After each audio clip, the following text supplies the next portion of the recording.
Que s'est-il réellement passé avec l'ambassadeur sud-africain à Paris? Voici ce que révèlent les premiers éléments de l'enquête.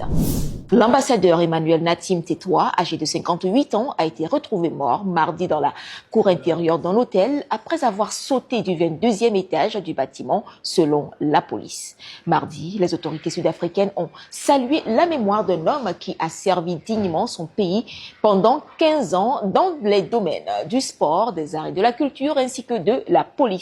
Natim Tetouan avait confié à sa femme qu'il avait l'intention de mettre fin à ses jours et qu'il présentait un état dépressif, a confié la justice française à l'opinion publique. Selon les premiers éléments de l'enquête, Emmanuel Natim Tetouan avait réservé sa chambre une dizaine de jours auparavant et ce n'est que ce lundi, la veille donc de son décès, qu'il s'est présenté à l'hôtel. La procureure de Paris précise que le mécanisme de sécurité anti-ouverture de la fenêtre avait été forcé avec des ciseaux laissés sur place. Par contre, les enquêteurs n'ont relevé aucune trace de lutte ni de médicaments ou de stupéfiants.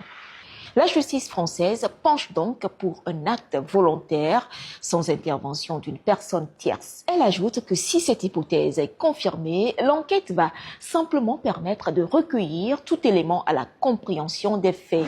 Jusqu'à ce mardi, nous n'avons aucune information officielle des autorités de Pretoria relative à l'ouverture d'une enquête en Afrique du Sud ou annonçant une collaboration avec les autorités françaises sur les circonstances du décès de l'ambassadeur Natim Tetouan.